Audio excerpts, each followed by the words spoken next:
Hey, thanks for joining me. Hope you're doing well. In Japanese Buddhist cosmology, a giant mountain called Mount Sumeru, or Shumasen, was believed to stand at the center of the world. In popular Indian cosmology, Mount Sumeru was a magnificent mountain of gold and gems shaped like a grail cup. It was believed to be at the center of the world, with all energies revolving around it.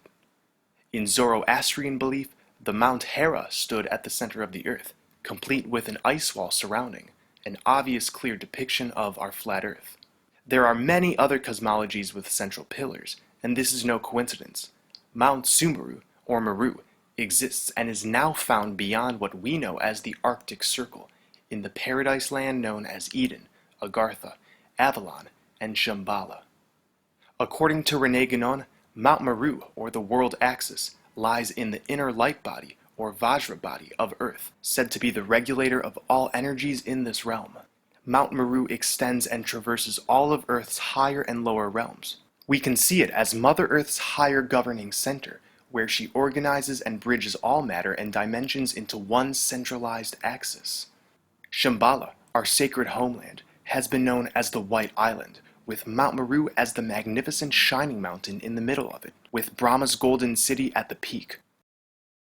According to the Mahabharata, on the north side, shining, there is mighty Meru, great Meru, the chaste, the good abode. Here set and again over the Meru rise 7 divine rishis, led by Vashista. On the north side, shining, stands mighty Meru. From these mounts the great rivers fall. At the bottom of Meru, abode of gods, milk ocean is, and before the great mounts Meru, sandy sea is stretched out.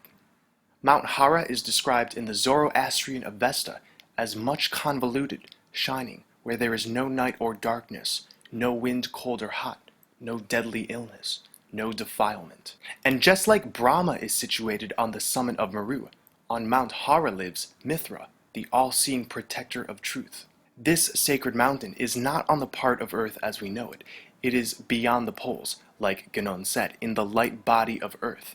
So although it extends high into upper realms, it cannot be seen unless one takes the plunge into the center.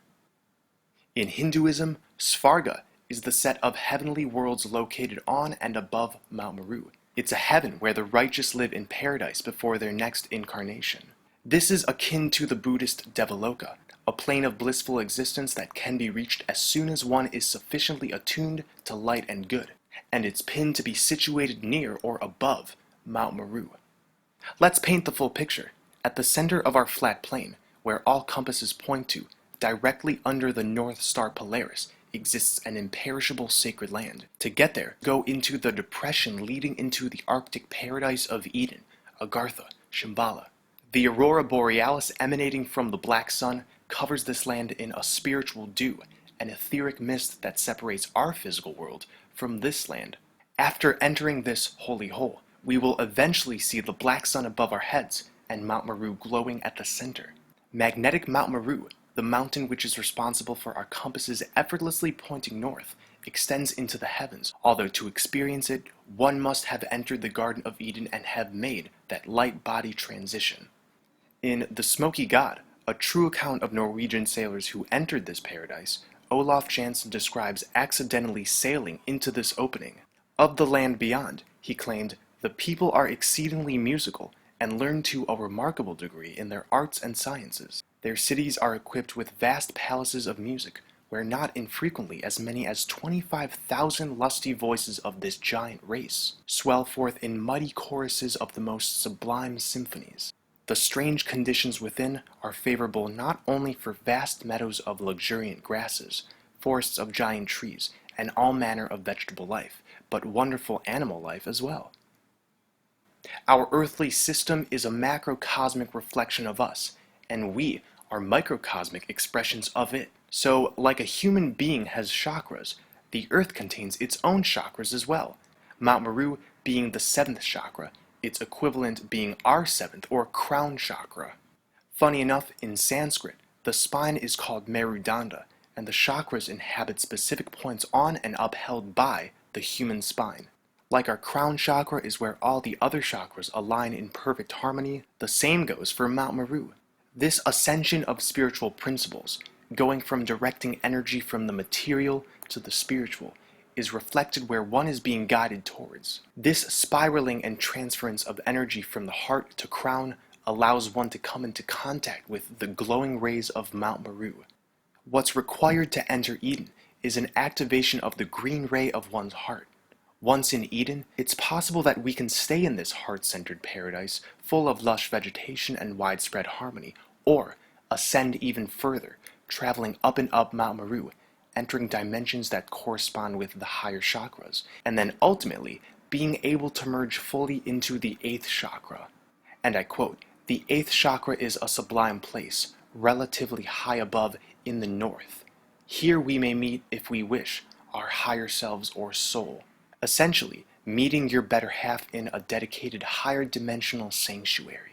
This is perhaps the ultimate solution that Miguel Serrano is talking about in Na's Book of the Resurrection, when he writes, "I imagine that the ultimate solution is a leap into the void over the Sahasrara chakra from the peak of Mount Meru." The mysteries of Eleusis were ancient Greek initiations that were performed in the secret groups that specifically worshipped the goddess Demeter and Persephone.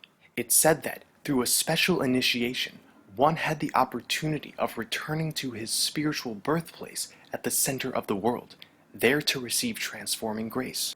In the essay On the Soul, Plutarch said in a passage of this initiation, "At first there are wanderings and toilsome running about in circles, and journeys through the dark over uncertain roads and dead ends. Then, just before the end, there are all kinds of terrors, with shivering, trembling, sweating, and utter amazement. After this, a strange and wonderful light meets the wanderer. He is admitted into pure and verdant pastures, where he discerns gentle voices, solemn dances, and the majesty of blessed spirits and sacred visions. Here he is, being now fully initiated, and walks at liberty, joining in the revelry."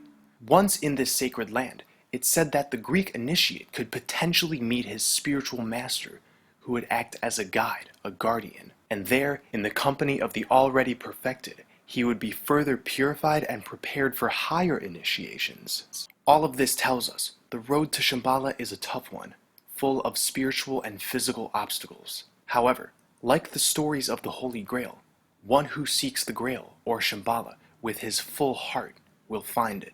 Once we're in this imperishable land, it will not be a free-for-all. It's likely that we'll be met by beings whom will aid us in the transition from physical existence in a parasitic system to light-body existence in a realm of pure bliss. The Roman Apuleius echoes this, saying that the process is akin to a voluntary death, followed by a slow recovery. The ancient Scythians, a branch of the Vedic peoples, told of a place similar to Shambhala that lay far to the north. They said if one traveled far enough, one came to lands of mythical and fantastic tribes, and beyond them, to the Rhipaean Mountains. The Rhipaean Mountains are mountains mentioned by various Greek authors of classical antiquity, but whose location remains unknown. Pomponius Mela placed them within the Arctic Circle. It's said that past these mountains lay a beautiful country, warm and sheltered from the icy winds outside, where the sun rose and set only once a year, as it does within the Arctic Circle. Greek mythology speaks of Hyperborea, land of the ageless and sickless, a secret paradise where the heavens turned on the polar axis. Pindar writes of this paradise, "Never the muse is absent from their ways. Lyres clash and flutes cry, and everywhere maiden choruses whirling. Neither disease nor bitter old age is mixed in their sacred blood. Far from labor and battle they live. Me and my blood brethren have gathered under blood over intent for this journey to the center. Blood over intent is where you buy back your sovereignty and divinity by proclaiming to the universe your divine intentions, on top of which we are spilling our life force, our blood, which contains the necessary spiritual elements to free ourselves from bondage." Check out my recent video on blood over intent if you need some guidance or clarification. Once again, thank you for watching. I love you all.